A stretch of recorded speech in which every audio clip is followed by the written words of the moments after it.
Come on, folks. Now, calm down. I knew this was going to happen. I knew it was going to happen. Everybody's just all worked up about Hillary today. Oh, could you believe what Hillary said? You believe? Who's surprised by this?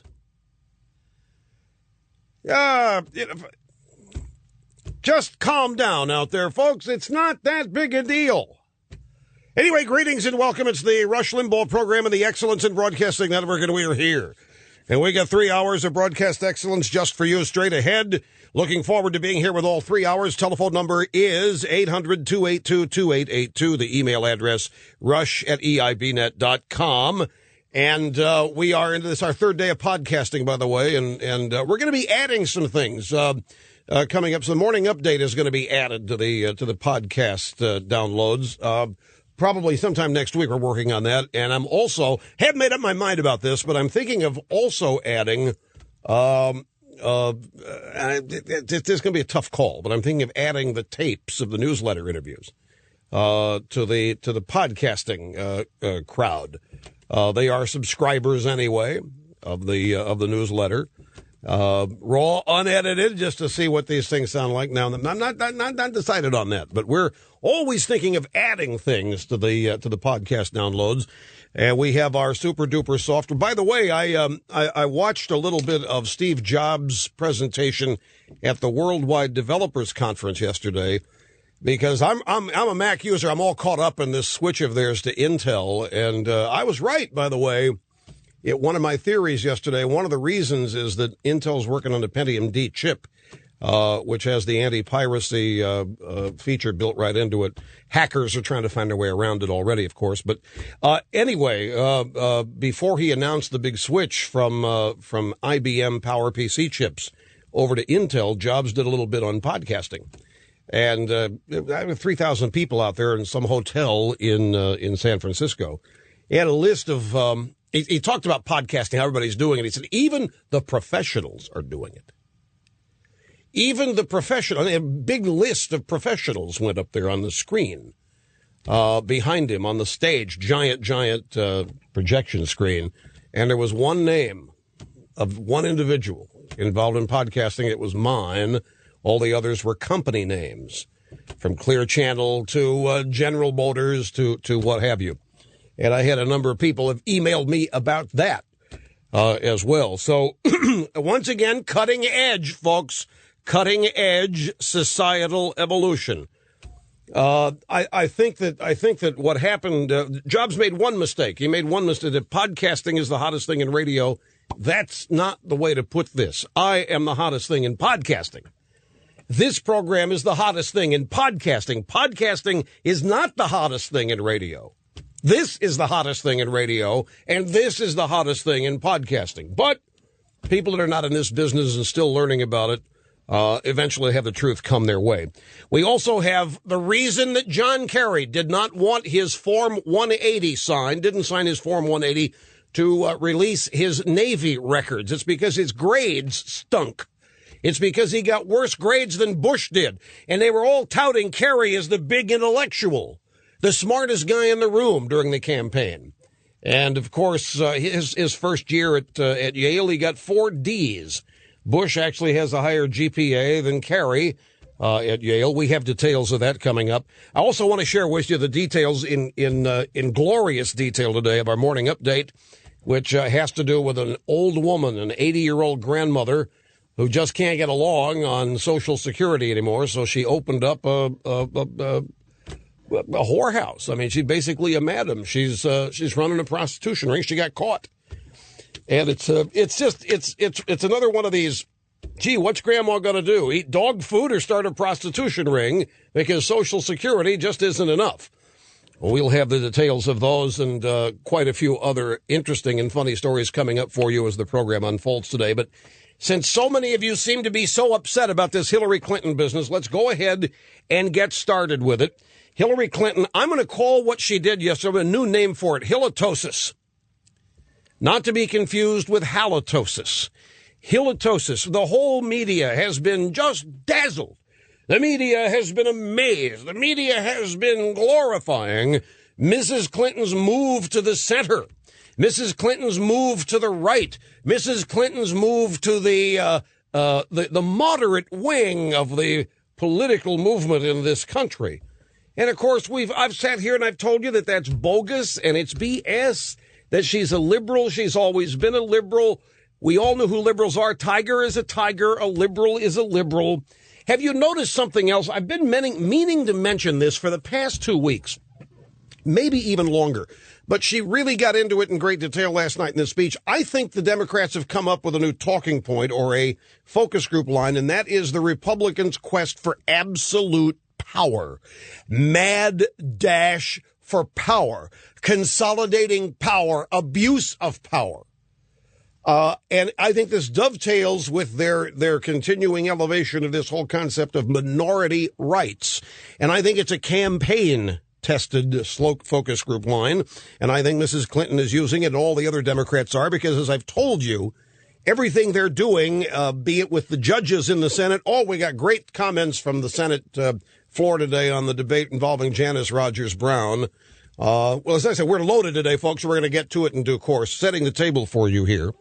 But the fact of the matter is they've been talking about this abuse of power, and Bush wants absolute power, this minority rights business. And the point is that everything they're doing is an electoral strategy, while they're attempting to make sure as best they can that after 8 years of Bush, it's basically 8 years of nothing. They're trying to delegitimize the whole 8 years. They're already running for re-election in 06 and 08 by trying to scare the American people into thinking that this administration wants to consolidate and abuse power like no administration in the history of the country ever has, and that it's dangerous. We're going to one-party rule. All these terms that they're using are designed to do the one thing that Democrats have learned to do best, and that's incite fear. Theirs is an existence of fear and crisis. They have nothing uplifting or positive to offer, to even talk about. Everything is doom and gloom. It's got to be hell to wake up and be a Democrat today. It has to be hell to wake up every morning and be a liberal. You cannot be happy. You simply, by definition and institutional existence, are not allowed to be happy. And I don't know anybody who is sane who wants to go through life like that. And Mrs. Clinton's speech to a bunch of fundraisers yesterday, a bunch of contributors, epitomized all of this. Mainstream media going gaga over Hillary the moderate, Hillary the member of the Armed Services Committee, Hillary the person reaching out to Republicans. But the views that she expressed last night are not the words of a moderate person. They are the words of a deeply angry person, a woman close to being unhinged in her animus and fury toward those who hold different views than she does. I mean, the words that she used in this fundraiser appearance last night, this is the real Hillary. And I'm going to spend some time today pointing it out to you. They're the words of the real Hillary. Her charges are unfounded. They're reckless and they're irresponsible, but they are understandable in the sense that Hillary, like every other Democrat, finds themselves in the throes of panic each and every day. Now, you'll note, Mr. Snerdley, you've been watching the news this morning. Have you seen much on this speech on television? I haven't either. I was watching the news today as I have two monitors here. It's always on during a show prep, and I glance at it now and then. My computer monitor is facing a different direction than the TV is, so I don't actually see both at the same time. But I glance over often enough. I didn't see anything about this speech. Now, why is that? Why was there nothing about this speech? And there was some, because we've got some audio from it, not a whole lot. But there were some cameras there. There were some microphones there. Why is it not being widely broadcast, do you think? Mr. Snerdley, take a stab in the dark. Why do you... well, I'll tell you what. Well, it's because it does not fit with the template that she's moving to the center. It doesn't fit with the template of Hillary the moderate, Hillary the reasonable on the Armed Services Committee. It doesn't fit with any of this. What this is Hillary as Howard Dean. And they're not going to give this wide berth, and they haven't. That's why we're here. We'll come back and get started with all this after this timeout. Welcome again to the EIB Network. Looking forward to talking to you. Telephone number is 800-282-2882. Be patient. It won't be long. We'll be right back.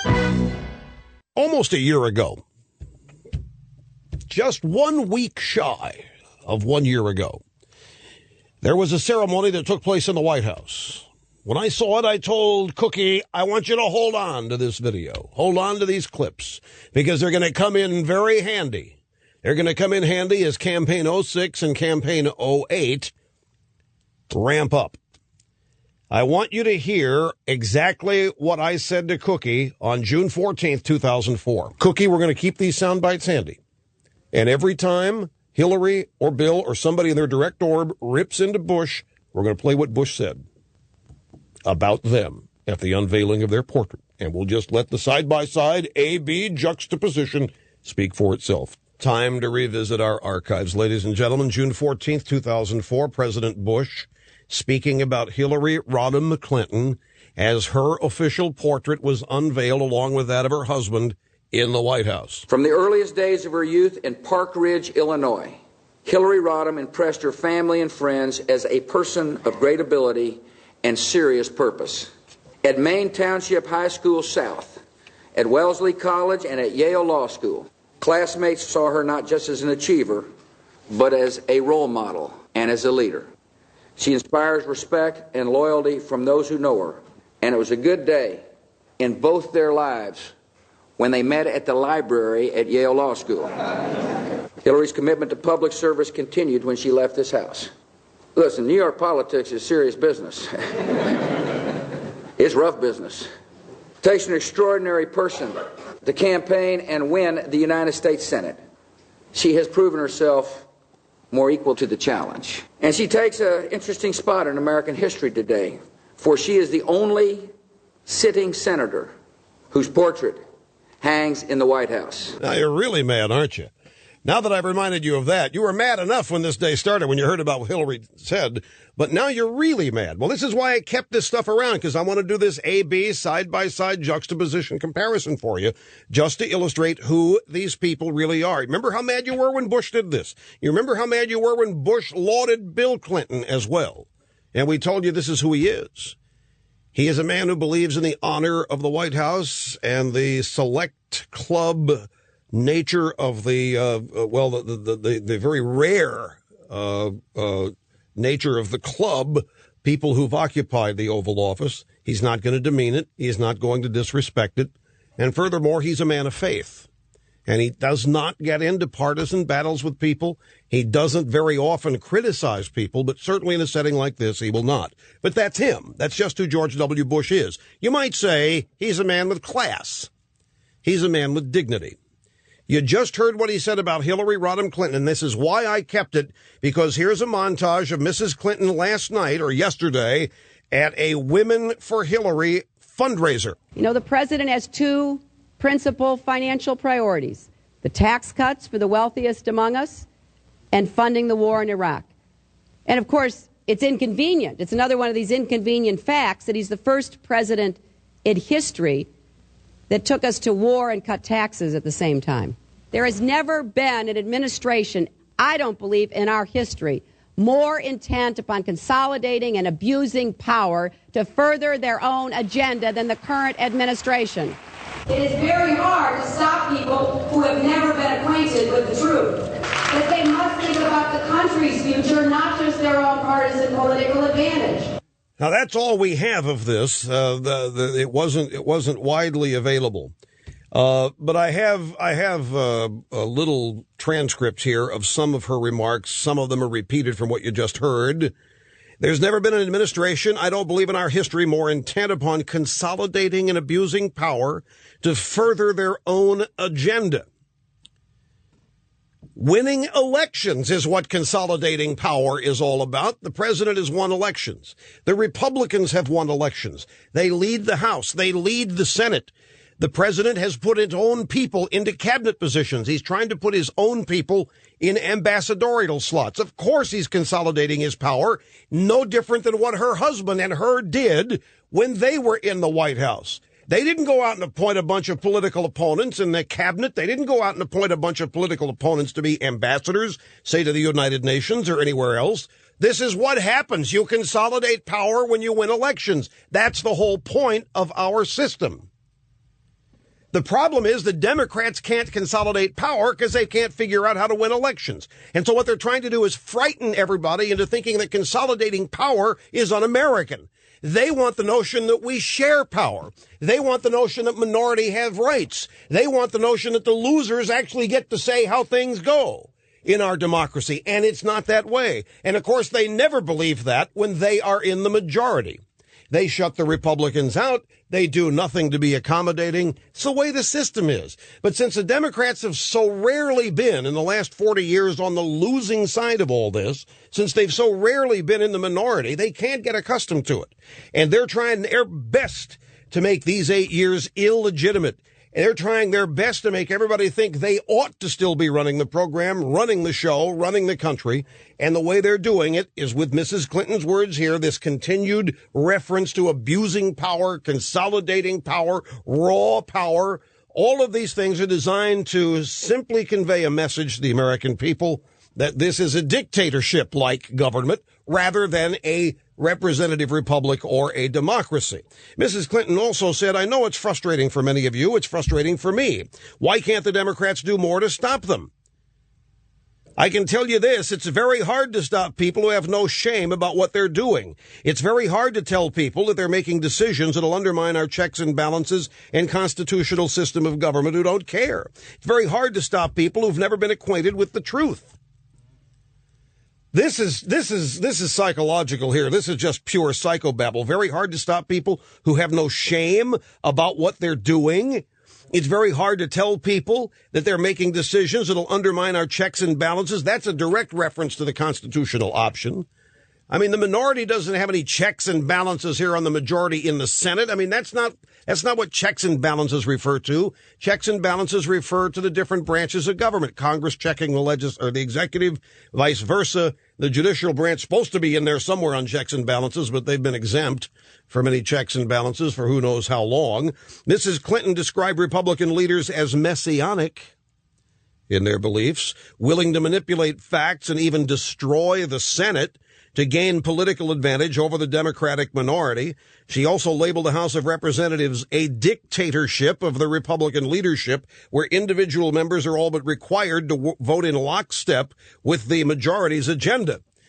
They have to go to the House of Representatives. That's exactly what happens in the House of Representatives. You tell me where the Democrats are not in lockstep in the Senate. Whenever there is a press inquiry into how a Senate vote is going to go, what does it always focus on? The maverick Republicans. How many of them will be reasonable? How many of them will bolt their party leadership? You never get stories like that about the Democrats. What we have here is sheer anger and panic. People who are, folks, it's what I've always told you. They're so obsessed with this hatred and rage. And I think part of their hatred is due to the fact they're losing. They hate you. They're angry at the voters. They can't believe you've done this to them.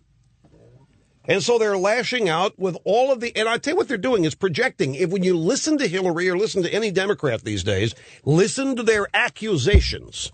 The things they accuse their opponents of, and you'll find that you're listening to exactly what they want to do, what they have done. They identify themselves via this projection. They tell us who they are by criticizing us, by criticizing their opponents. They actually have the gall to go out and accuse Republicans of being who the Democrats really are. So this is Mrs. Clinton, and she's blowing it all to hell if her election really depends on being perceived as a moderate, because this is nothing like moderate. This is nowhere near it. Sheer ultra-leftism. That's what we do. We make the complex understandable. Great to have you. We'll get to your phone calls here in just a second. I got to be honest, folks. I'm really having to. Maybe you can tell. I'm having to gut it up here to act like I care about this. I mean, it's nothing new. It's Hillary Clinton. What in the world is new about this? There's nothing new about who she is. There's nothing new about how whacked out crazy she can sound. There's nothing new about her being an ultra liberal, and there's nothing new about the details and contents of what she said. You know where the New York Times put this story? B1, section B, front page, not front page, section B. If she were giving a speech to some pro-lifers and trying to convince them she were a moderate, guess what? They'd put it on the front page. They put this on the front page of section B. Why? Because they know. They're hiding who the real Hillary is. If you can call Section B hiding it, but they're certainly not trumpeting it. And the next time she goes out and makes a speech as a moderate Democrat, it'll be right there on the front page, and we'll get press coverage of it out the wazoo, and everybody go gaga goo goo and act like this is the greatest thing since sliced bread, and all we are is being spun here. Well, we're not, but I mean, the mainstream press, of course, Hillary acolytes will do whatever it is they can to make her look good and hide whatever it is that hurts her. Why is this on B1? I'll tell you why it's on. Why is it not on television? Because they know it doesn't help. They know liberalism doesn't win elections. They're angry about it, and you can read about it on their editorial page, the front page, see it on their network newscast, but they still know liberalism loses elections. Why are they mad at Howard Dean? Howard Dean's not helping them do anything. Howard Dean's not even helping them raise money. Their fundraising is way down. Howard Dean's not winning any converts. Howard Dean goes out there and says the three things the Democrats have to do: make Election Day a national holiday, portability of pensions, and make sure that voting machines have a paper trail. Come on, folks, this is horrible. This is pathetic. Almost makes you want to feel sorry for these dunderheads. They are so out of it. So here comes Mrs. Clinton doing Howard Dean, and it barely gets mentioned. In many cases, it is hidden because this is who she really is. So she's out fundraising. This is a fundraiser. She has to appeal to the kooks. And I think she probably felt very much at home. Some other things that Mrs. Clinton had to say in this speech that we don't have audio or tape on. In some of her sharpest language, Mrs. Clinton said that abetting Republicans was a Washington press corps that has become a pale imitation of the Watergate-era reporters who are being celebrated amid the identification of Deep Throat. Now, I can't take it seriously. I'm sorry. It's so ridiculous, I can't even get worked up about it. I don't want to waste any time analyzing it. It just... You can hear the frustration in my voice. It's insane. It's stupid. This is like talking to a 6-year-old. Analyzing this story is like trying to argue logic with a 6-year-old. It's a waste of time. She said the Washington press corps is helping the Republicans. They've become a pale imitation of Woodward and Bernstein. It's shocking when you see how easily they fold in the media today. They don't stand their ground. If they're criticized by the White House, they just fall apart. It's all I can do to maintain my composure and not launch into a string of profanities. You want to go back to the archives and get just a sample tape of an average White House press briefing? If you want to see, what does she say? The press folding. White House criticizes and they just fall apart. I've never seen a more argumentative press corps with Scott McClellan or with George W. Bush. How about the press conference where they demanded 6 different reporters demanded that he apologize or admit that he had made a mistake about something? I mean, it is clear that Mrs. Clinton thinks her audience is uninformed or ill-informed and doesn't know the truth of anything because they will just soak all this up. I mean, come on, toughen up, guys, she said to the media. It's only our Constitution and country at stake. This is all part of the theme that the Bush team consolidating absolute power, running ramshod over the U.S. Senate and all of that. She also said, I stay awake at night thinking about all the mistakes and the wrong direction and all the bad decisions being made in Washington. It's very hard to stop people who have no shame about what they're doing. It's very hard to stop people who've never been acquainted with the truth. We can't ever give in to the Republican agenda. It's not good for New York and it's not good for America. Now, granted, this is a fundraiser for her Senate race, and she's running for re-election in the Senate. But this is an illustration, too, of the problem that she has. Running for the presidency, she's got to go out there and be Little Miss Moderate. And then she's got to go out and re-election for the state of New York for the Senate. She's got to go out there and be Howard Dean, too. But I don't even believe this. I stay awake at night thinking about all the mistakes in the wrong direction, all the bad decisions being made in Washington. New York Sun headline, abandoning moderation, Clinton lashes out at Bush. I don't know, folks. It's just, don't know what to tell you. It's not worth getting all worked up over. It's Hillary Clinton. This is like getting upset when you read something said by Satan. I'm not comparing her to Satan, but when you just take a known figure that says something and you say you're going to be surprised by it. Why are you going to be surprised?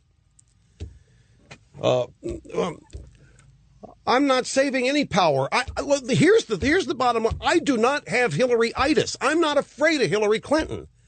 I refuse to be, and I get fed up and worn out with people who seem to be all panicked and worried about Hillary Clinton. And I hear all these stories, I read all these columns. She's a lock. She's got the nomination wrapped up. She's unbeatable. Fine, bring it on. I think we're going to redefine negative turnout if Hillary Clinton's a Democratic presidential nominee. I don't care who the Republican nominee is. There's going to be negative turnout like the Democrats have never seen before. Memories on our side of the aisle are not short. No, but really, it's the fear. The panic that I don't get, and I have very little patience and tolerance for. You know, she's just a human being. She's just a woman. I know why you're afraid, folks. And this is precisely why I'm not. You are afraid because you think the press loves her. Well, get over it. The press loves a lot of people. They love Tom Daschle. The press loves Harry Reid. The press loves Bill Clinton, but he's still trying to rebuild his legacy. Despite all the efforts they've made to build his legacy, they haven't succeeded. All that press love really helped a bunch of Democrats they loved John Kerry, too. They couldn't get him elected. What's the justification of being afraid of the mainstream press?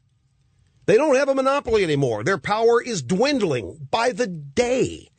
That's why they have to go back and celebrate a news event 32, 33 years ago to give themselves a feeling of relevance. It's why Mrs. Clinton has to cite Watergate and impeachment in chiding the press for doing what they're supposed to do. The press is not helping the Democrats beat Republicans anymore. The press can't pull it off. So I'm sick and tired of people who are afraid of the press.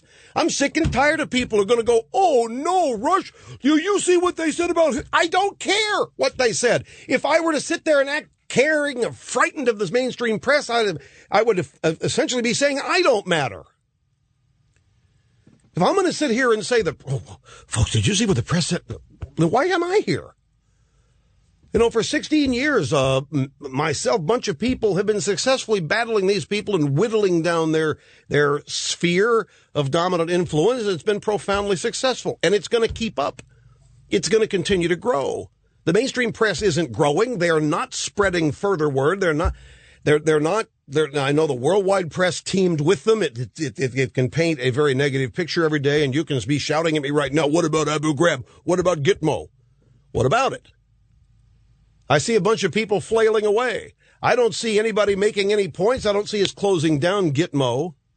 I do have a problem with people who do react in panic to the press, and unlike Mrs. Clinton, sometimes I think the administration and the Pentagon go too far responding to these people rather than keeping their eye on what they're supposed to do. But I don't. I'm growing more and more impatient with this cowering in the corner because the press may end up liking somebody and be unfair in their praise or coverage of people. It's of no consequence to me. It doesn't matter. I have more faith in the American people.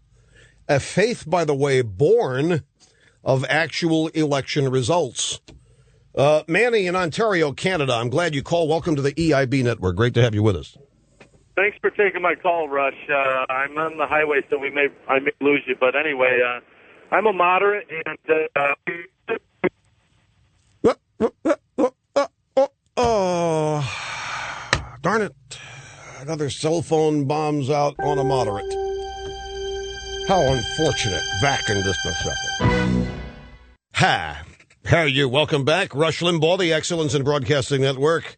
Mrs. Clinton, by the way, and her husband, Bill, the former president who did not serve in Vietnam, have been invited by President and Mrs. Bush 41 to vacation at Kennebunkport this summer. I don't know that they've accepted. I think they have. So here you've got the Bushes vacationing with the Clintons, extending the welcome of their home at Kennebunkport. You've got Bush 43, his glowing comments about Hillary and Bill at the portrait unveiling, and you've got Hillary on the campaign trail. Now, I just ask you to draw a comparison between the two and ask which of these two people, these two families, exudes the more class. I mean, it's not even a comparison. We got Manny back here. We didn't totally lose him. We lost his connection. We didn't lose. Well, he lost his connection, and we didn't lose the connection to him. Manny from Ontario, you're back. You got a strong cell signal there now, pal? I think I do, Rush. Great to have you back here, Manny. Welcome to this. We go out of our way to provide customer service on this program, and this is a great example. I had to go about 2 kilometers down the road, and now we're back. So I just want to comment that I think Hillary is making an effort to take the moderate road, and I think that this country needs that. I think that wait, ho! We in which country? The United States. Well, you're in Canada. Well, I'm just on the 401 in Canada, but I'm not a resident of Canada. Oh, you're an American. You live in the United States. Exactly. Oh. I'm just on the road here, and I was listening to your show. Did you go up there for some marijuana or something since the Supreme Court ruling? Well, exactly. They have the best, and if you get it here, it's a lot cheaper. So, with that said, no, Hillary. I think what Hillary is doing is trying to bring both sides to the table. This is this. Manny, seriously, how can you say... I'm too Republican, I'm too liberal, it's out of control, and it's not doing anybody any good. I don't know how you can say this, though. I mean, did you hear the sound bites earlier in the program that I played at Mrs. Clinton, her fundraiser yesterday? I did, Rush, but there's nothing moderate about this. I hear the same sound bites from the conservatives on the other side, from the Republicans on the other side. It's this big... This nation has not been a united nation since sometime in 2001, where everything just went to hell. Manny, that's another. The whole concept of a united nation, in the sense that everybody agrees ideologically, has never been the case. Go back to the founding days. It's never been the case. There's always been an ideological battle in this country. There's always been a political battle. It's how we manage our affairs.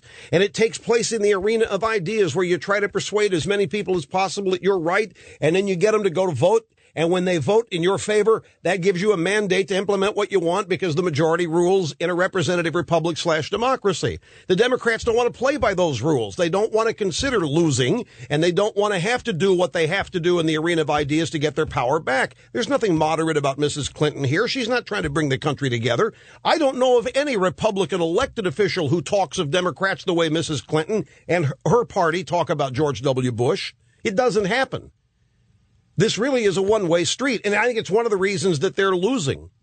It's one of the reasons that their side of the aisle is nothing but a bunch of mad insaniacs. It really, I mean, these people are getting further and further off the deep end on a daily basis. But to say that Mrs. Clinton's trying to unite the country, if anybody's trying to do that, it's Bush, and Bush is showing you how impossible it is.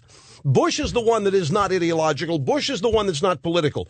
I'm talking about his demeanor. I'm talking about the way he deals with people. I'm talking about how he always is respectful of Democrat opponents. Yeah, he appoints his people in positions of power. That's the spoils of victory. You win elections, you get to name the judges. You win elections, you get to name the cabinet. You win elections, you get to name the ambassadors. You win elections, you get to work with the Congress on legislation. That's the way it works. Democrats, Republicans have always done this. But Bush is not a mean person. Bush is not saying horrible things about Hillary Clinton or Bill Clinton. Quite the contrary. Bush is not ripping Harry Reid. It's Harry Reid that's saying Bush is a loser and not apologizing for it. It's the Democrats who come up and compare Republican-appointed judges to Ku Klux Klan members when the Democrats have a former Klan member in the Senate, Sheets Byrd. It's the Democrats who are vitriolic, who are angry, who are seething with hatred and rage, who are saying things about people that were it not in the political arena, they could be sued for slander, they'd all be bankrupt right now. You don't find these kind of comments being made about Democrats by Republicans. And guess who's winning these elections? To sit here and say that Mrs. Clinton is trying to unify the country. Manny, I hate to tell you, you got to go back to school.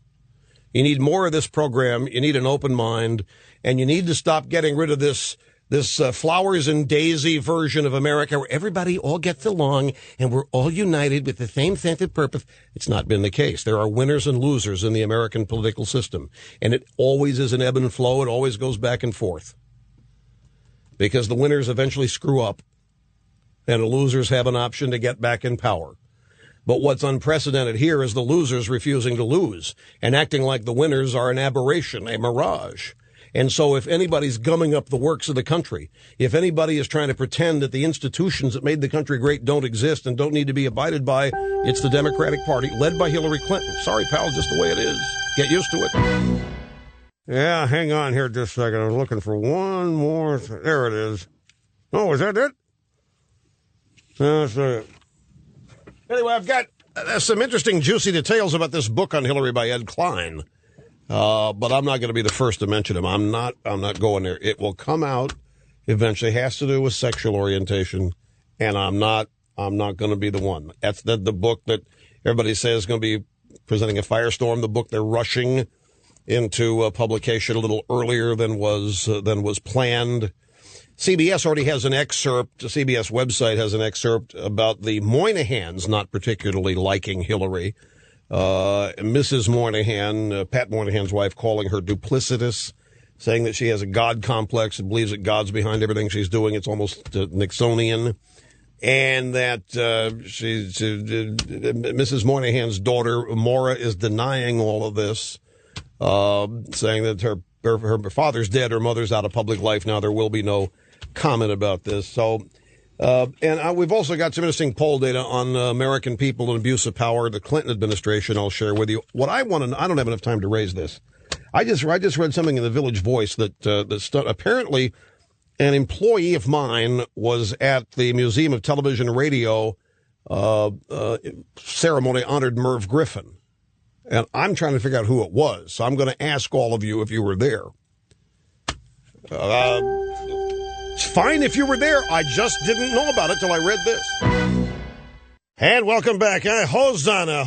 Thank God the first hour is over and I don't have to talk about Hillary Clinton anymore. There's so much good stuff here in the stacks of stuff, but everybody's so worked up about Hillary. Well, I'm not. I don't care. It's 2005. Greetings, my friends, and welcome back. The Rush Limbaugh program, fun, frolic, and frivolity for all, as well as a serious discussion of issues. We combine both in an unprecedented media presentation, irreverent humor, serious discussion, credibility on both sides. Telephone numbers 800-282-2882, and the email address rush@eibnet.com.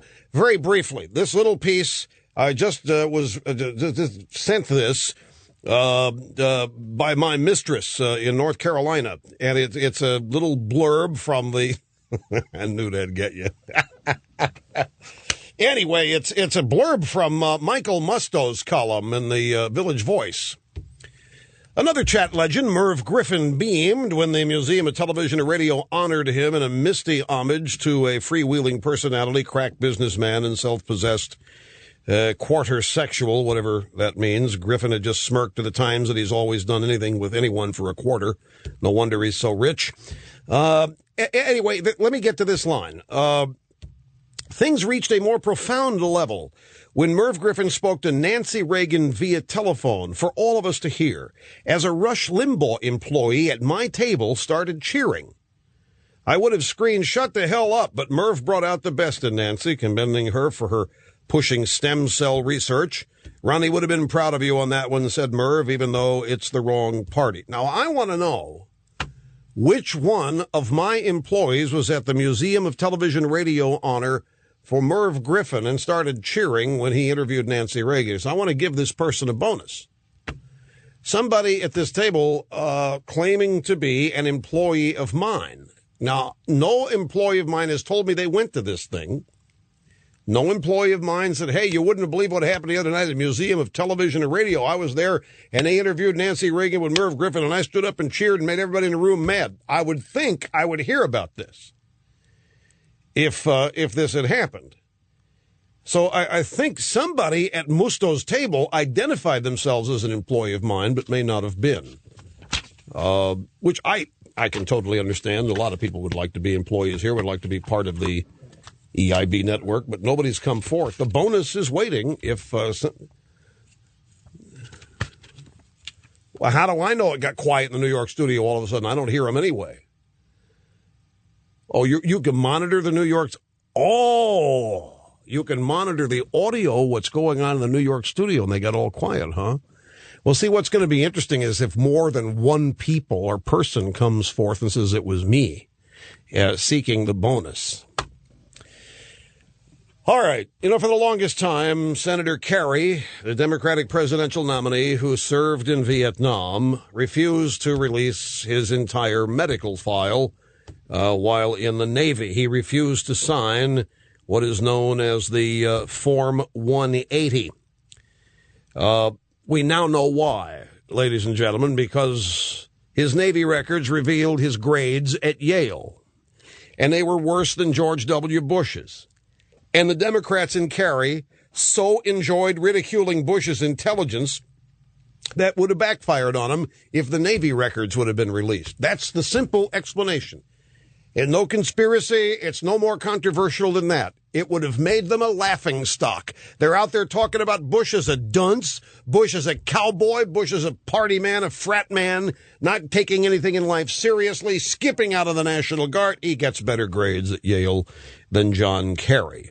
In fact, the Boston Globe and Michael Kranish, reporter and official biographer of John Kerry, writes this. During last year's presidential campaign, John Kerry was the candidate often portrayed as intellectual and complex, while George W. Bush was the populist who mangled his sentences. But newly released records show that Bush and Kerry had a virtually identical grade average at Yale University 4 decades ago. In 1999, The New Yorker published a transcript indicating that Bush had received a cumulative score of 77 for his first 3 years at Yale, and a roughly similar average under a non-numerical rating system during his senior year. Kerry, who graduated 2 years before Bush, got a cumulative 76 for his 4 years, according to a transcript that Kerry sent to the Navy when he was applying for officer training school. He got 4 D's in his freshman year out of 10 courses, but he improved his average in later years. The grade transcript, which Kerry has always declined to release, was included in his Navy record.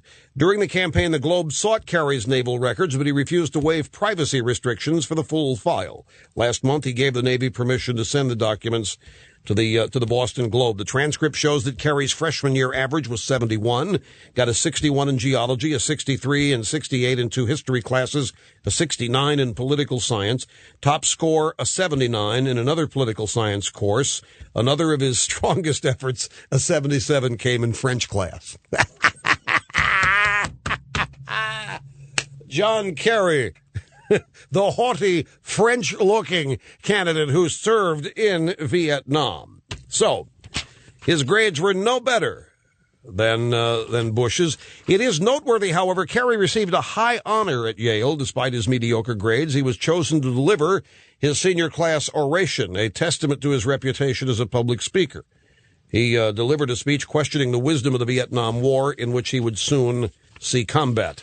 And which he would not stop reminding people of for 30 to 40 years following. So here's the thing. This is the bottom line. Kerry's grades would not have mattered. They wouldn't have meant anything to anybody if the libs and their media buddies weren't mocking Bush's intelligence. I remember we had audio of Kerry saying, "I can't believe I'm losing to this idiot." I mean, he didn't say it publicly. It was saying backstage, off the cuff, off the record. "I can't believe I'm losing to this idiot." He wanted everybody to think he was smarter than Bush, and he feared that his grades would show otherwise. I mean, it's classic. It's typical. A bunch of pretentious, spoiled, lying brats. What a vain guy, folks, to continue propagating the false notion that he's smarter than Bush or he's some kind of top-shelf mind. And he has to conceal his actual grades in order to pull this off. And by the way, folks, and I'm a living and walking testament to this. I'm not saying you have to go to college or even get good grades to be smart. But I mean, that was the implication that the libs put out there about Kerry, that he did go to Yale and he studied seriously, that he had good grades, and Bush was just partying and goofing off. You know, and not only that, even though Bush went to Harvard, he was just an average student, blah, blah, blah. So I think maybe now it's time to question Kerry's intelligence, the way they always question Bush's and the way they question ours. But it's just more phony, baloney, plastic, banana, good time, rock and roller stuff from them, folks. They create these templates. Bush is an idiot. and they have to hide their own records of their own candidate because it would take away that weapon from their arsenal. Quick timeout. We will be back and continue in just a moment. The vote, by the way, on Janice Rogers Brown, 5 o'clock Wednesday afternoon. Cloture was achieved today, a 65-35 or 65-something or other. 65-42, right? 65-42 votes, so they got cloture. That's pretty close. You need 60 votes. Democrats promised in the Gang of 14 deal that it would happen, and it did happen. But the debate was unbelievable. We have some of it. I'll let you hear it when we come back. Don't go away. The cloture vote was 65-32, not 65-42. Ladies and gentlemen, 65-42 would mean that some senators voted twice, which is why I originally didn't question it, since we do know Democrats vote multiple times in a number of elections. All right, let's go to the audio tape. Dick Durbin cannot get me off of his mind, debating Janice Rogers Brown on the floor of the Senate today. At her confirmation hearing, Justice Brown said her speeches, she dismissed them. She said they were just an attempt to stir the pot. They did more than stir the pot. They set the kitchen on fire. Her speeches show she has the temperament and ideology of a right-wing radio talk show host, not of a person we want to serve on the second highest court in the land for a lifetime. A lifetime. Justice Brown's nomination to the D.C. Circuit of all courts is particularly troubling. Yeah, because it's a farm club for the U.S. Supreme Court. Now, Senator Durbin, as you know, did not mention a name then, but I think that's only because he's been chastised by Democrat colleagues to shut up about Limbaugh. Every time you mention Limbaugh, you just elevate Limbaugh. Don't mention Limbaugh, but he can't help it. He's got me on the brain. Just to give you an example, April 25th of this year, Dick Durbin, Senate floor. We are not going to set out to close down the Senate or to close down the government. Senator Reid, our Democratic leader, and all the members of the Senate feel as I do. That shutting down of the government was the hapless tactic of the Gingrich Revolution. It was a terrible idea. Rush Limbaugh was the only American applauding it every day, but the American people knew better. 2 days later, Senator Durbin went back to the Senate floor. Some have said on the floor, well, certainly at that point, the Democrats are going to shut down the Senate and shut down the government. Trust me, that isn't going to happen. We saw that tactic once. Remember the name Newt Gingrich? Contract with America? He was so emboldened by Rush Limbaugh, he said, you know, if we shut down the federal government, no one will notice. Well, we noticed in a hurry, and it hurt the Republican Party when they did it. We're not going to make that mistake. Yeah, you're going to make others. Going to make all kinds of other mistakes. So today he says her views sound more like she has the temperament and ideology of a right-wing radio talk show host. So I'm sure he's been spoken to about it. Let's keep going. This is Chuck Schumer. Now, this is just, if you want to know where the Democrats are, you want to talk about Democrats and unity and trying to unify the people of this country. Here's Charles Schumer talking about Janice Rogers Brown. What does Janice Rogers Brown want to be nominated for? Dictator? Or grand exalted ruler? Please, how can a conservative who believes we ought to follow the rule of law, who believes that there shouldn't be strict constructionism and is against activist judges, support someone who says, I am disinclined to perpetuate dubious law for no better reason than it exists? What arrogance, what gall. Yeah, grand exalted ruler, that didn't sit well with Senator Jeff Sessions of Alabama. Senator Schumer used words that really were interesting. Did she want to be a dictator, he said? What in her record indicates she wants to be a dictator, Mr. President? And then he said this, did she want to be a grand exalted ruler? Was that some reference to the Ku Klux Klan? This African American who left as a teenager to go to California. One reason she left was for discrimination and segregation that existed in rural Alabama where she grew up at that time, the daughter of sharecroppers. To have it suggested that somehow her ideas are consistent with a Ku Klux Klan is really offensive to me. It ought to be offensive to Americans. Yeah, well, it is to those that are hearing it now who may not have been watching C-SPAN 2 today and heard this. But this is how out of whack the Democrats are by this is a black nominee. They would never allow these kind of things to be said about a black nominee of a Democrat president. They would be charging racism and all kinds of things to compare Janice Rogers Brown to the Ku Klux Klan when they have a former member of the Klan sitting in the same body, Sheets Bird. They have a former member of the Klan as one of their leaders. And they accuse this woman of being a grand exalted ruler. Why the panic? Barbara Boxer will set this all up for you. She here explains the real reason that they hate Janice Rogers Brown. It's one speech that she gave about the New Deal. It was what I was talking about yesterday when the marijuana ruling came out from the Supreme Court about interstate commerce. It is what Clarence Thomas said in his dissent. If the Congress can say that any commerce is interstate commerce, then there are no limits on what government can do, and there are no limits to its powers. They may as well just get rid of the states. May as well get rid of the states, because that's the direction this court is taking us. States' rights are being overturned every opportunity the Supreme Court gets it. Whether it's the death penalty for minors, whether it is what states want to write in their laws about sodomy or what have you. Now medical marijuana prescribed by doctors, the U.S. Supreme Court is the hell with you. The federal government's going to decide all these things. States' rights don't mean diddly squat. Well, we may as well just get rid of the states because they may as well not exist. But Janice Rogers Brown is worried about that. We posted her speech on my website, and we're going to repost it. I mean, it's always there. It's in the essential stack of stuff, but we're going to feature it on the homepage tonight. We update the site to reflect the contents of today's show, so if you missed it, you'll be able to see it. Here's Barbara Boxer talking about why they really oppose Janice Rogers Brown. She calls the Supreme Court decisions upholding the New Deal protections like the minimum wage and the 40-hour work week the triumph of our own socialist revolution. I didn't know it was socialism to say that people ought to work 40 hours, basically. Accuses senior citizens, and this is one of my favorite, of blithely cannibalizing their grandchildren because they have a right to get as much free stuff as the political system permits them to have. So she looks at grandparents, like me, as cannibalizing our grandchildren.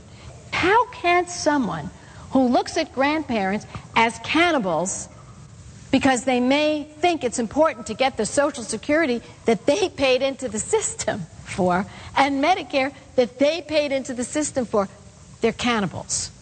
Outrageous. I'm going to give her the benefit of the doubt. I think she knows this is all BS and smoke and mirrors because Social Security recipients today are receiving far more than they put into the system, far more than was taxed. In fact, the burden on workers today is getting bigger and bigger. And we're down to 3 workers for every retiree. Read this speech by Janice Rogers Brown, and you will see exactly why the libs are upset, because she called a spade a spade. It was a series of Supreme Court decisions that made the New Deal constitutionally possible. And what she meant by the term cannibalizing, grandparents cannibalize their grandkids, all she means is that it created an entitlement mentality and institutionalized it as part of the American fabric of life. And it was the New Deal that did this. Janice Rogers Brown's exactly right about it. And it was this Supreme Court decision, one of the court decisions from 1942, that the justices yesterday cited to validate no states' rights when it comes to the people of it. I'm, again, not talking about the issue, but the people in 11 states of this country have voted for medical marijuana as prescribed by a doctor. The Supreme Court said, nope, not going to allow that. Interstate commerce clause been violated. There is no interstate commerce within one state. Read Justice Thomas's dissent. You'll find out exactly what the problem is. But the John Paul Stevens, who wrote the majority opinion, went further and said, well, you know, we've heard stories of patients who don't need the marijuana, who go get it and give it to friends. We've heard stories of unscrupulous doctors who prescribe when it isn't necessary. And they're making the claim that the justices are that this is just a ruse by basically a bunch of potheads to get their pot under the guise of phony medical reasons. That's what the majority basically said in its opinion.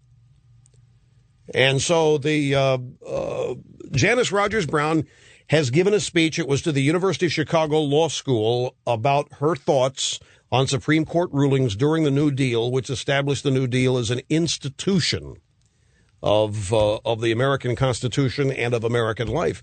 And of course, since the New Deal is the foundation of liberalism and socialism, and she's right, they cannot stand anybody to tell the truth about it, especially somebody who ought to be in their party, a black woman from Alabama. Janice Rogers Brown to them is the epitome of a traitor. She ought to be on the receiving line of all these goodies that FDR set up instead of out there trying to tear it apart. That's why they hate her, and that's why they consider her a threat. But she will be confirmed in the vote at 5 o'clock tomorrow afternoon. Quick time out. Back after this as we roll right on. Destined for my own wing in the Museum of Broadcasting, probably my own museum before it's all over. Great to be with you. Rush Limbaugh, talent on loan from God. And the Ditto Cam is on. Did you go back here and throw the switch there, Brian? Good. Okay. Ditto Cam's on. The feed is on its way to you. Those of you who subscribe at rushlimbaugh.com. Day 3 of our official podcasting underway today. The reviews come in, and they're just astounding. We've got a whole section of testimonial emails from satisfied podcasters on the website at rushlimbaugh.com. And it's very easy, folks. All you have to do is become a member of 24/7. You go get the 24/7 Center software, Media Center software, download it and install it, Mac or Windows. It's simple. It's idiot-proof. And once you install it, open it, run it. And when these podcasts are available, yesterday it was within an hour of the conclusion of the program, the software will go get it and download it to your computer. Keep the program up and running all the time. The Media Center software, whenever there's a podcast, it'll get it. And then you can do whatever you want. You can copy the files, play it on iTunes if you have it, or you can put it on your MP3 player, your iPod, or what have you. And then you have portability. And we just having tremendous fun and success with this. So now not only on the cutting edge of societal evolution, the cutting edge of radio, but of podcasting as well. The EIB network takes the lead. I want you to listen, and it's going to sound boring to you, but I've got a point to make after this. Barbara Boxer yesterday on the Senate floor came to the floor with a whole bunch of big signs in the aisle next to her. And basically, this was debating Janice Rogers Brown's nomination to be an appellate judge on the D.C. Circuit. And all Barbara Boxer does is read the list of names of all the wacko liberal groups that came together to oppose her nomination. I want you to listen to the groups that are opposed to Janice Rogers Brown. ADA Watch, National Coalition for Disability Rights, Advocates for the West, AFL-CIO, Alliance for Justice, Alliance for Retired Americans, American Association of University Women. And I want you to think about why these groups opposed her. Every one of them opposed her because they have read her list of cases. And they understand that she will hurt them. Retired Americans, will you hear about what she thinks about seniors? You'll understand. American Association of University Women, American Federation of State, County, and Municipal Employees, American Lands Alliance, American Planning Association, American Rivers, Americans for Democratic Action, Americans United for Separation of Church and State, Amigos Bravos, Bazilan Center for Mental Health Law, Center for Biological Diversity, Center for Medicare Advocacy, Citizens Coal Council, Clean Air Council, Clean Water Action Council, Black Women Lawyers of Los Angeles, California Abortion and Reproductive Rights Action League, California Association of Black Lawyers, Californians for Fair and Independent Judges, California Federation of Labor, AFL-CIO, California League of Conservation Voters, California National Organization for Women. Do we have more here? Yeah, they did. Okay, so they're asking, why, Rush? Why waste our time with this? Folks, this is an important point. All these groups, all of these groups opposed to Janice Rogers Brown, all of them came together. They lost. All these groups lost. All these groups were unable to keep Janice Rogers Brown off the bench. All these groups bit the dust. All these groups were humiliated because they were identified on the floor of the Senate yesterday as losers. Their power was not sufficient enough to keep the woman off the bench. Now, you wonder why I'm not afraid of Hillary Clinton. These bunch of losers. They don't have the power that they once thought they had. Jeff in Hermiston, Oregon. Welcome to the EIB Network. Nice to have you with us, sir. Yes, good afternoon, Rush. Senator Sessions made a very disrespectful comment in his remarks there about the grand exalted ruler that Janice Rogers Brown supposedly wants to be. The grand exalted ruler is the leader of the Benevolent Protective Order of Elks, not a Klansman. Okay, well, let me ask you a question about this, Jeff. Do you think that Charles Schumer was ripping her for being a leader of the Elks? I think he got his references mixed up. He did. He did. Charles, this ought to tell you how in touch Democrats are. They hear the term grand exalted ruler and they ought to think Elks. If they were spending time in the state of New York with people like you who are Elks, who are members of this organization, he would know that the grand exalted ruler is an Elk. But he thinks it's a member of the Klan. What's Jeff Sessions supposed to do? He knew what Schumer's implication was, and he wasn't going to let him get away with it. I guess he could have made fun of him for not knowing what the Elks are, but I mean, it's clear that if I were you, I wouldn't take any offense at this. Other than if you're going to be offended at somebody, be offended at Schumer or be angry at Schumer for not knowing what the BPOE Elks are. Exactly, Rush, and you're the big hit over here on this side of the state. It's red over on this side, big time. Yeah, I know that. I know that's. I don't know. I don't know what different states make anymore, folks. Whatever people in the states do, the Supreme Court's going to tell them they can't.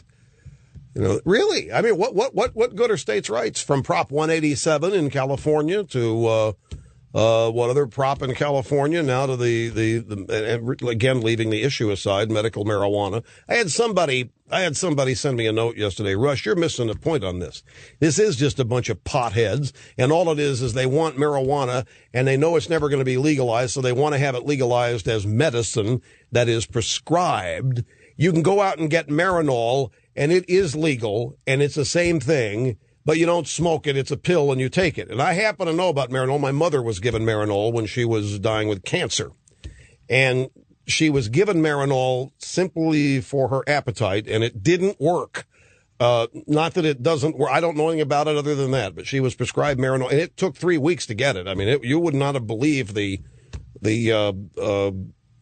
circuitous route that it had to be gotten from. But she took it, and it didn't enhance her appetite, and I don't know that it had any other effect on her at all.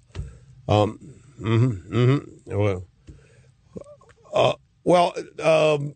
Mr. Sturdley just asked me, do I think it's damaging when the people say they're not going to obey the law anyway? You know how this happened?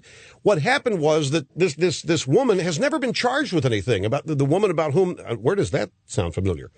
The woman has never been charged with anything, and her case ends up at the Supreme Court. And what happened was she was smoking marijuana, prescribed marijuana for, I guess she's got cancer. I don't know what her malady is, but back pain or smoking it for pain relief or related to some sickness that she had. And the local prosecutor begged the federal government, don't go in there and charge this woman. And they went in there anyway. The local DA where she lives begged them not to, and they went in there and did it anyway. So that was the origin of the case. So the question is, all right, these people say, hell with the law. We're going to keep trying to get medical marijuana. We're going to try to keep smoke it and so forth. I'm not for lawlessness. I don't think that's the way to go about dealing with these things. But this is, these people are obviously going to run the risk of doing it. And they're going to get caught. I mean, the federal authorities are going to enforce this. They're going to try to, and she's going to get in some kind of trouble if she does get caught. And wherever she gets it, whoever supplies it for her, given this ruling, is also going to be in some trouble, too, because they will enforce it. The state has been taken out of the equation. So, the federal government's already getting involved in who can be prescribed what and how much in a whole number of different cases or medicines, and this will be no different. But they're not going to legalize marijuana, and people that go violate the law, they're going to be pursued. No question. I wouldn't advocate this as a means of doing it, but there are people that do this. Martin Luther King violated the law. A number of civil rights advocates have violated the law because they didn't agree with the law. They were praised, and their efforts proved fruitful. But this is, I don't know, that's the best comparison. Breaking a law over the legality of marijuana compared to breaking laws in the civil rights era, which were clearly discriminating and overreaching and unconstitutional, as they were finally adjudged to be. Let me take a quick time out. We'll be back and continue after this. Stay with us. Let's go to the phones. People have been patiently waiting. Gillette, Wyoming. Jason, hi. Welcome to the EIB network, sir. Mega oil field business. Nope. Yeah, we got a bad. Let me handle it. We got a bad cell connection. We've dealt with this a couple times before. He wanted to make the point that Janice Rogers Brown was reconfirmed to the California Supreme Court by 76% of the vote. I think 82% statewide. She got 76% in the Bay Area. She got a larger percentage of the votes in the Bay Area than Barbara Boxer did. Now, California Supreme Court judges are appointed, and I think every 4 to 6 years, I'm not sure the number, they face a reconfirmation vote. Nobody else is on the ballot. You just have an up or down, yes or no, on those Supreme Court justices that come up. And she was reconfirmed by 76% of the vote. And so his question was, how can it be said that so many people oppose her? It can't be said. The whole thing is being trumped up here, folks. Once again, it's the Democrats and their media buddies echoing sentiments about her to try to indicate that there's renowned and universal opposition to her when such is not the case. Now look at this story in the Washington Post today. Headline: Post-ABC poll, Bush ignoring public concerns. Majority says president distracted by issues they care little about. So once again, what has a poll become, folks? A network news poll is nothing more than an editorial that they can put on the front page and call it news. You go out with your polling unit, you phrase the questions to get the answers that you want, and then you run the story as though, bammo, look what we found. Look what people are thinking out there. When people didn't call the Post, nobody originated this train of thought. Somebody at the Post or their polling unit got the idea. I wonder if we ask people if they think the president's listening to them, what they would say. They know what the answer would be. How many of you think the president ever listens to you? You can write this question guaranteed to get the result you want. Here are the details of the story. A clear majority of Americans say President Bush is ignoring the public's concerns and instead has become distracted by issues that most people say they care little about. The survey found that 58% of those interviewed said that Bush is concentrating mainly in his second term on problems and partisan squabbles that these respondents said were unimportant to them. 41% said the president was focused on important problems, a double-digit drop from 3 years ago. Underlying that finding is a continuing deep and bitter partisan divide that has fueled increasingly bitter fights in Congress, most recently over some of Bush's nominees to the federal courts. Relatively few Americans viewed that issue as particularly important. According to the poll, nearly 8 in 10 Democrats say Bush is not concentrating on issues they personally view as vital, while 3 out of 4 Republicans disagree. Okay, so basically what the poll says is, we went out, we talked to a bunch of Democrats. Democrats don't think the president's doing what they want him to do. Ergo, Bush isn't listening. 75% of Republicans disagreed with the Democrats on this, so we get a poll focusing on what the Democrats say. What the hell is the point? No, we know who the Democrats are. They hate Bush, particularly the Democrats that read the Washington Post, New York Times. They hate him. What? It's a damn good thing that Bush isn't listening to them. But let me raise a larger issue. Do we want government by polls? Or do we want presidents to do what they think is right? Do we want presidents to have an agenda and lead? I have yet to hear of a great poll reader also be called a leader. As to this business about the judges and a bunch of people don't think it's important, too bad, it is. If a president went out and took a poll and said, you know what, I want to reform Social Security, people, I don't think it's important. What if he thinks it is? What's he supposed to do? A leader leads, attempts to persuade people why it's important. We know that public education in this country is woefully bad. We know that a lot of people do not understand the Constitution. We know that a lot of people look at the Supreme Court as the unit that decides political disagreements in this country. That's not what it was intended to be. The Supreme Court, the federal bench, has become primarily an instrument of the left, where liberalism has become institutionalized, where it's insulated from the arena of public ideas and debate.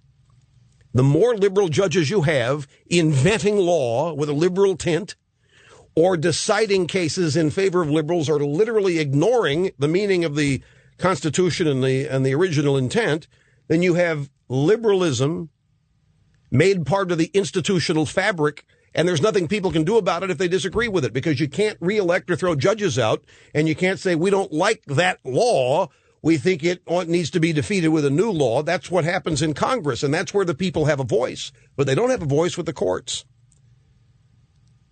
The presidency is a problem, as do a lot of people.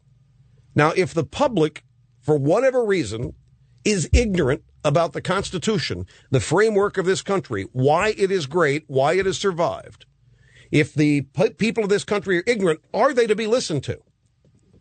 Are we supposed to take a poll of ignorant people and do what they say as a majority should be done?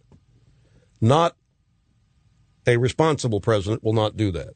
A leader will not do that. So all we have here is a story that's designed to make the readers of the Washington Post think that Bush is an arrogant snob, doesn't care about the concerns of average people, and is go ahead and cut taxes for the rich, raise taxes on the poor, and make sure nobody has a chance to get ahead in life. This is all about creating depression, disgust, a sour attitude in people. It's all about transferring the anger and the rage that those on the left and in the media have to the readers and viewers that comprise their audience. This is nothing more than an editorial on the front page, poorly disguised as a news story. Back after this. Stay with us. Sadly, my friends, not sufficient time remaining to take another call or even to get into another item here in great depth. So we'll just save it all. Lots of great stuff coming up in our final hour. Again, the Ditto Cam is on at rushlimbaugh.com. And while you're there, if you haven't signed up, you may as well become one of our podcasters. It's free. Just download the Rush 24/7 Media Center, and magic happens. Be back right after this. Don't go away. All right, we're back. And we've got broadcast excellence for yet another hour. Rush Limbaugh firmly ensconced in the prestigious Attila the Hun chair here at the Limbaugh Institute for Advanced Conservative Studies. This is a program that meets and surpasses all audience expectations on a daily basis. I am Limbaugh, Rush Limbaugh, the Rush Limbaugh of radio. 800-282-2882, the number, and the email address, rush@eibnet.com. Katrina vanden Heuvel in the Nation magazine, Republicans act like addicts. Remember, we started the program today talking about when so many of you people were bent out of shape about Hillary, and I was so upset that you were upset because I think it's a waste of time. But one of the things we discussed in that tortuous, for me, first hour was how I have noticed over the past 3 weeks, maybe even longer, that the Democrats are using a talking point about absolute power, consolidating power, mad rush dash for power, all of these attempts to make people in this country think that the Democrats are going to be subjected to dictatorship, that Bush and the Republicans are setting up this mad power regime where they're not going to let anybody else do anything. Well, no matter where you look, you find it, and that's why I'm I wouldn't otherwise bore you or waste your time with your average Katrina vanden Heuvel column, but she pretty much gets all the talking points here in one little piece. She writes, I'm beginning to grow concerned for the Republicans. They can't stay on message. They can't pass any reforms. They can't support their president. They can't whip count. They can't get along. They're starting to act like, well, Democrats. The 7 moderate Republicans who compromised on the filibuster were savaged first as traitors and then as dupes. There have been threats of reprisals and primary challenges. Lindsey Graham has been mockingly nicknamed the senator from New York. And anybody but McCain movement looks to be gaining momentum within the party's base. Katrina, that movement got started in 2000, and it's alive and well. The relationship between congressional Republicans and the White House doesn't look much healthier. Congress has refused to deal with Bush's privatization reforms. A teary-eyed Senator Voinovich wouldn't switch his vote on Bolton, delaying a vote. And despite the president's strong support for the zygote, congressional Republicans defied his veto threat and voted in significant numbers to pass funding for stem cell research. Power seems to have made the Republicans mad. They are behaving as erratically as drug addicts, but I know a good way to make Republicans right as rain again, bracing trip back to minority status. Let's plan the intervention for 2006.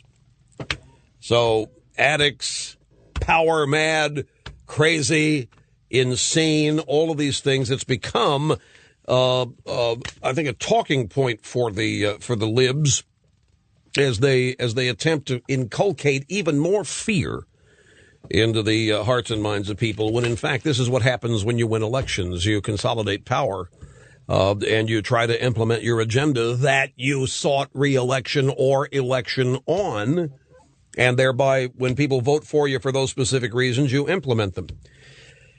All right, more health news for you. Children, as you know, are urged to drink plenty of milk, but a study published Monday suggests that the more milk that kids drink, the fatter the kids grow. And skim milk is a worse culprit than whole milk is. A survey of more than 12,000 children aged 9 to 14 showed that those who drank more milk weighed more than those who drank less. Children who drank the most milk gained more weight, but the added calories appeared responsible, the team at Brigham and Women's Hospital and Harvard University in Boston wrote in their report, which has been published in the journal Archives of Pediatrics and Adolescent Medicine. But there was a surprising finding. Contrary to our hypotheses, dietary calcium and skim and 1% milk were associated with weight gain, but dairy fat was not. It could be that the youngsters drink lower fat milk more freely. Thus, it may not be milk itself, but the calories in milk that are to blame, said biostatistician Catherine Berkey, who led the study. Dr. Walter Willett of the Harvard School of Public Health, who worked on the study, said he was concerned about the heavy advertising of milk. The basic beverage should be water, he said. We know that in many parts of the world, kids don't drink any milk at all, and they end up with healthy bones. Come on, can we get it straight? I thought they were starving all over the world because they don't have enough milk or they don't have enough this or that because we're too stingy. We don't even send them water treatment plants and facilities. What is it? Kids are getting fat all over the world or they're not. They're starving all over the world or they're not. And now we've got a doctor saying, well, I think there's too much milk advertising going on out there. Hey, I can't wait to see this. I want to see the ban milk movement. I want to see it. I want to see, okay, what kind of milk are we going to ban? Are we going to ban breastfeeding? What kind of milk are we going to ban? How's this going to happen? We're going to start suing Big Milk. We're going to sue Big Dairy.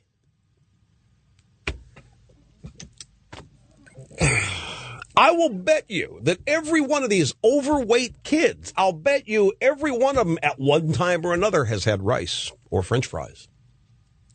I will bet you they may have even had carrots. Do you know how deadly carrots are, folks?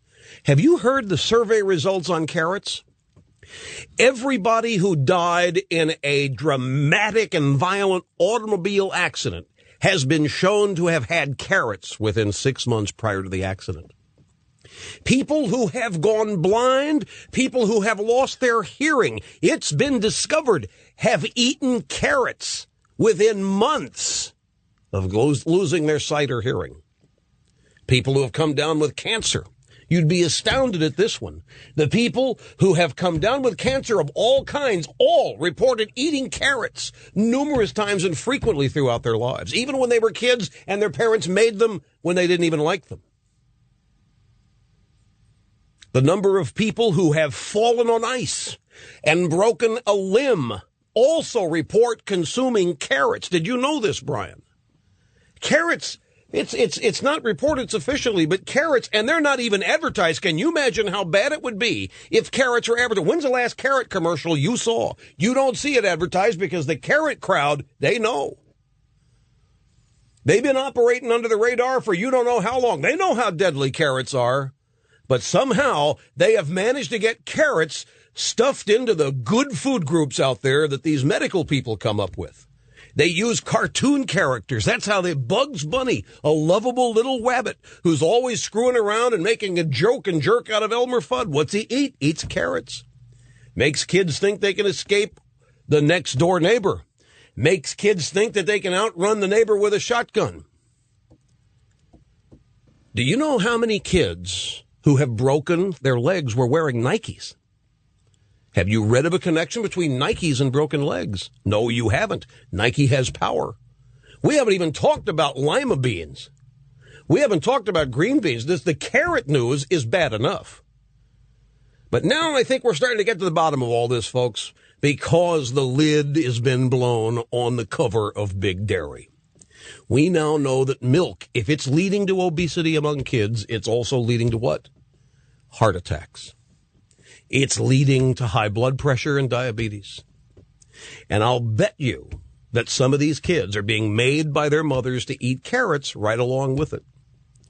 Compounding the danger, compounding the risk. It's a dangerous world out there, and these people peddling all of these substances, foods, and nutrients that are related to dramatic health problems are getting away with it. But thankfully, folks, scientists are on the lookout now at Harvard, thanks to Dr. Willett, who is finally raising the caution flag and telling us there's too much advertising of milk in this country. And you know who these people are, Hollywood dupes. You've seen the pictures. They sit there with a milk mustache and a full-page 4-color ad on your newspaper. What does it make you want to do? You go out. What does the winner of the Indianapolis 500 do? Drinks milk. Does he drink milk before the race? Nope. Only those who have accidents drank milk before the race. The winner does not get his milk until after he wins the race, and then he only takes a sip because he's got a race the next week. Thank God for these scientists, folks. Unlike many of you, I am happy they are around safeguarding my health and my future. Back after this. Don't go away.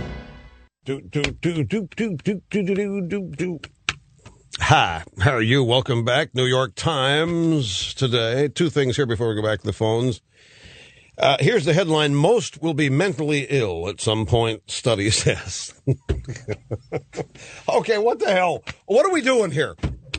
Why are we even bothering to live, folks? We're all going to go nuts. We're all going to be nuts at some point or all of our lives, starting at some point in our lives. More than half of Americans will develop a mental illness at some point in their lives, often beginning in childhood or adolescence. This is what researchers have found in a survey that experts say will have wide-ranging implications for the practice of psychiatry. Yes, it's a way to get more patients. Go out and tell everybody they're nuts and they're wacko, and bammo, you have increased your patient base. The survey is the most comprehensive in a series of census-like mental health studies undertaken by the government. The findings of those studies are frequently cited by researchers, advocacy groups, policymakers, and drug manufacturers to emphasize the importance of diagnosing and treating mental illness. Dr. Thomas Ensel, director of the National Institute of Mental Health, the primary sponsor of the study, said in a conference call with reporters, the key point to remember is that mental disorders are highly prevalent and chronic. Well, then they're out. Once you get it, it's over. You're doomed. Chronic, and they're out there. They're all over the place. The study, he added, demonstrates clearly that these really are the chronic disorders of young people in this country. On the other side are psychiatrists who say they believe that the estimates are inflated. 50% of Americans mentally impaired. Are you kidding me? Said Dr. Paul McHugh, professor of psychiatry at Johns Hopkins. While the new survey was carefully done, Dr. McHugh said the problem is that the diagnostic manual we're using in psychiatry is like a field guide, and it just keeps expanding and expanding. Pretty soon, he said, we're going to have a syndrome for short, fat Irish guys with a Boston accent, and I'll be mentally ill. And he's right. We're coming up with syndromes for everything to explain why you don't feel right. Well, Mr. Snerdley is trying to get me to go political with this, but I'm going to be above that. He says that almost half the country is Democrats and that might explain it. That's cheap humor, Mr. Snerdley. Virtually any young, aspiring radio person in some small market could come up with that. I refuse to go there. But the bottom line here is that we're mining for patients. We've come up with a syndrome for virtually everything. You go to a doctor and say, describe whatever symptoms, and we'll create a syndrome for it. We'll create a syndrome. We'll call post-traumatic stress something or other. Post-traumatic this, post-traumatic that. Pretty soon, there's going to be a whole syndrome for post-birth. You are screwed up because of your birth. Shocking to come out of the womb and into the world. You're not old enough to realize it, but the effects that it has on you play out the rest of your life. What would you rather be, cocooned in the womb for the rest of your life or face all this evil that's out there? But you have no choice. You just pop out there and then it's up for grabs and you can't do anything about it. Post-birth syndrome, identified here by me on the EIB network to explain why 100% of us are all screwed up. Brad in San Diego, welcome to the program. Nice to have you with us. Yeah, hi, Rush. Greetings from the left coast. Thank you, sir. Great to be greeted. Yes, I'm been listening to all the rhetoric and that's going on back and forth on either edge. It seems like the two parties in Washington do nothing but represent the two polarities that exist in the country. When I'm pretty convinced through my travels around that most of America is pretty much in the middle. There might be a little right of center or a little left of center, but what we're seeing in Washington is the extreme polarities.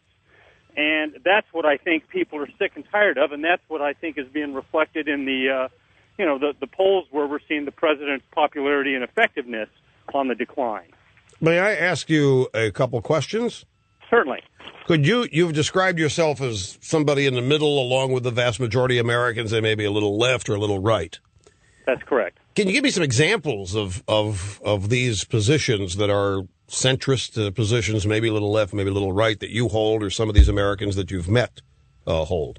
Well, I think one of the best examples, if I might offer one of the extremes as opposed to one of the middles, is stem cell research. Clearly, the majority of Americans favor embryonic stem cell research. We see it as an opportunity to advance medical science, to save current human lives, and to advance the capability of medical science to move forward. And I think this is an area where the Republicans have taken it way out to the right. Okay, and let me ask you again. Could you give me a couple of positions that are in the middle, a little left or a little right, that are exemplified by you and most of America? Okay, can you give me an extreme position of the left that you find Americans uncomfortable with? Oh, not off the top of my head. Thank you. I knew that you were a fraud from the moment you got into your diatribe. I knew that when I saw stem cell research out there, I knew exactly who you were, sir. Many people have tried to trick the host. We've even had trick the host days where we've actually thrown it open to people to try, and nobody ever has. You can't name a centrist position because there aren't any. And you can't name an ultra-liberal position because you don't think any are. What you basically are is an anti-right-winger. You don't trust evangelical Christians. You think the Christians are upsetting all of America because of stem cell research. Were I to ask you, do you favor conceiving fetuses for the purpose of killing them so that you can get the stem cell from the embryo? I don't know what you would say, but I doubt that you would agree with that, even though that's what it is. You claim to maintain a position that is the majority position of the people of the United States of America. I don't know whether it is or not, but if it is, it just means they're not fully informed, because there are plenty of other ways to get stem cells, such as from the umbilical cord blood, than killing a fetus than killing a human being. I've never understood this point that it's okay to kill one human being to study what you get from that death to maybe save another one, when there are other options to get stem cells. And especially, this is the only president who's authorized stem cell research in the country. George W. Bush is the only guy that spent any money on it. George W. Bush is the only president that's established an existing line of stem cells and said, go research them and go to town and have all you want at it. Now, the House has overruled what he wants on this, but that's politics. You know, one thing I think you liberals have got to learn here, that you don't just get what you want anymore because of who you are. You are in a political battle. If you want something to pass, you don't go to the Supreme Court and say, rule on this for us. You go to the American people and make your case. And you try to persuade a majority of Americans to agree with you. Those that disagree with you are going to be doing the same thing. And then we vote. And if you lose, you keep fighting. And you keep trying to persuade a majority of Americans to agree with you. That's our system, and it ebbs and flows. Some win, some lose. We all win sometimes, we all lose. Our candidates all win, our candidates all lose. We all gain ground in our issues, we all lose ground with our issues. But you people seem to want to have an absolute control over where certain things go simply because of who you are, because you're liberals. You don't want to have to fight for them because you never really had to. You got whatever you wanted because you had presidents and Congresses that were 40 years Democrat and liberal, and a press that was a bunch of slaves to whatever you believed, and they just echoed it all over the world. Now you're in a fight, and you don't know how to fight and win. Proven by the results at ballot boxes all over America recently. So you don't want to fight and lose, so you're trying to get around the fight.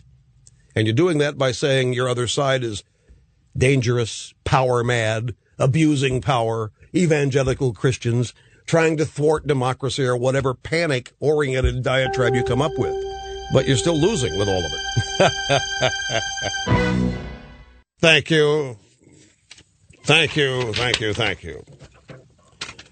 Your host for life, having more fun than a human being should be allowed to have here on the EIB network. All right, morning update today dealt with this story. Let me feature it for you if you missed the morning update today. You might have heard this story already. It's a couple days old, but you haven't heard our treatment of this story.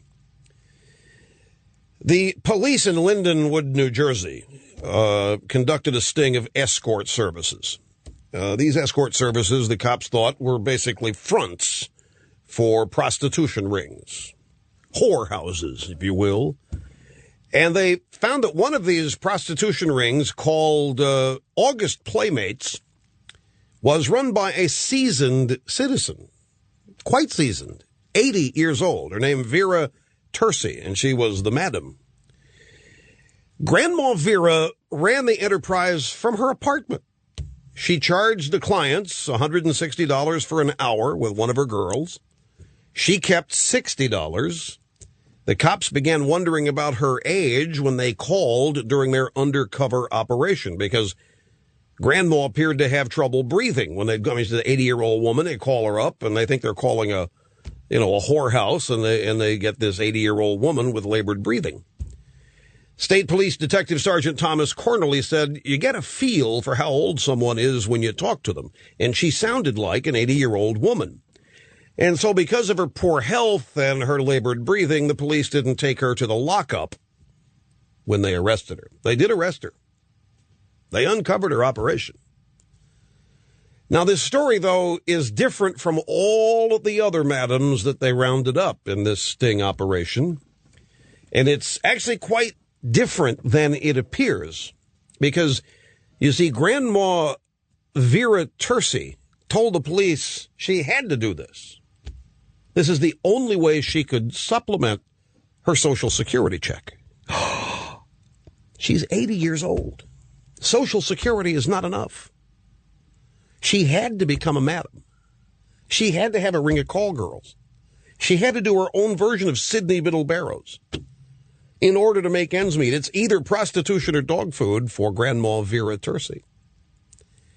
Now, on the one hand, we have Democrats opposing the whole notion of private accounts because there's nothing wrong with Social Security. It's healthy as it can be. Why, it's fabulous. And Bush wants to destroy it. because he's power mad. He wants to consolidate power. We've never had a president with such a desire for absolute power, and he wants to destroy Social Security. Now, I've always wondered how in the world the Democrats have any credibility whatsoever, because during an election cycle, they're always complaining Social Security is not enough. They're always complaining a Republican's going to take it away. We've had stories over the years that Social Security and Medicare are so strapped that people like Vera Tersi are being forced to choose between dog food and medicine. They really can't afford both. The benefits just aren't there.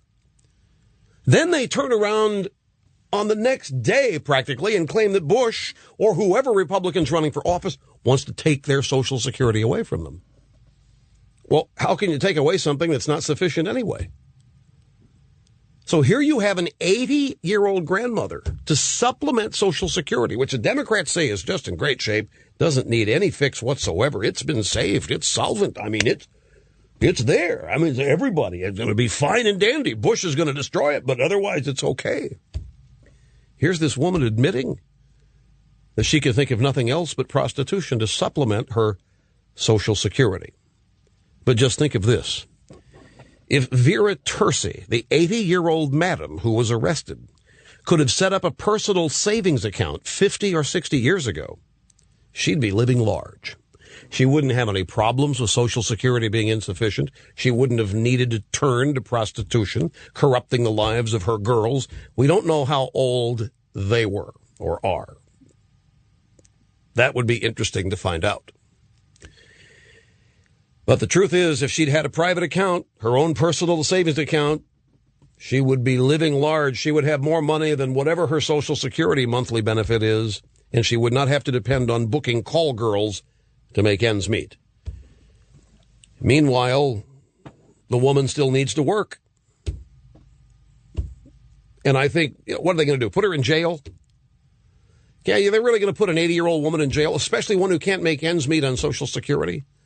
You know, with the way we're going in technology in this country, you have phone calls, the internet, there's any number of ways this woman can continue her work to supplement her Social Security, any number of ways that she can continue to run a call girl ring. She can apply for the job that does this at the Clinton Presidential Library and Massage Parlor. Hell, they might even provide health benefits at the Clinton Library and Massage Parlor. But I think we all have to ask ourselves a question, ladies and gentlemen, when it comes down to the decision we all must make on Social Security reform. Do we want private accounts? Or do you want your grandmother hiring a bunch of call girls and becoming a madam? Prostitution or private accounts? That apparently is the question that we Americans now face. And I want to thank Vera Tersi for bringing the stark, cold reality of this situation to the American people. She is due a great debt from this society. It's not dog food, folks. It's not cat food. It's not medicine or that. It's Social Security reform or prostitution. I might say, since so many of you love Cuba, many of you think that Cuba has the greatest healthcare system in the country. Do you know what most Cuban or very, very many Cuban women do? What Cuban wives do? They are prostitutes. That's how they earn extra money. Because they're only rationed, 14 beans a month. What is the device Castro gave them out there? Oh, yeah, rice boilers or whatever it is, rice cookers or whatever it is. Rice cookers.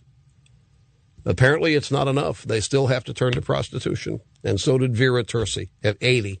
And we don't know how long she's been doing this. But because she did, let me tell you what else. Because she turned to her own devices. She was self-reliant. She didn't run around the country demanding more benefits. She didn't run around demanding bigger tax increases. She apparently wasn't feeding off of her grandkids or her own kids. She went into business for herself. She was self-reliant. She started a call girl ring. It was either that or starve. It's a question we all face as we reach our seasoned citizen years. Benton City, Washington. Jerry, you're next on the EIB network. Hello. Thank you so much, Russ. It's an honor to talk to you. You bet, sir. Nice to have you with us. Yeah, I just wanted to make a comment. Just a few minutes ago, you were talking about the milk and making kids and people fat and that type of thing. That's right. You know, I kind of cut back on milk because if you look at a label on milk, it's in 1 cup of milk, there's 11 grams of sugar. Yeah. But hey, wait a minute. That's natural sugar. That's natural sugar. Oh, okay. Why? I mean, have you looked at the natural sugar in your average piece of fruit? There's a lot of it. Yeah. Okay. Have you seen the amount of sugar in an 8-ounce glass of orange juice? But they always say it's natural sugar. Mm-hmm. It's not labeled natural sugar on the milk. It just says sugars, 11 grams. Yeah. But they don't add any. Mm-hmm. It comes out of the udder that way. Okay. No, I'm being facetious with you. Because people natural sugar, that's okay. What we don't like is fructose. We don't like granulated sugar. Mr. Snerdley, you don't believe me about sugar in orange juice? Let me tell you how much sugar is in orange juice. If a diabetic who needs to shoot up insulin makes the mistake of shooting up too much and goes into insulin shock, the cure for insulin shock is a massive, massive dose of sugar so that the insulin can go to work on it and soak it up. Orange juice is what you give somebody if they're at home. Give them orange juice. It's not glucose, but it's as close to it as you can get. Now, if you go to the hospital and this happens, they'll shoot you up with some glucose. But orange juice, 8 ounces of it, take a glass, and you feel like $1 million within seconds of going into insulin shock.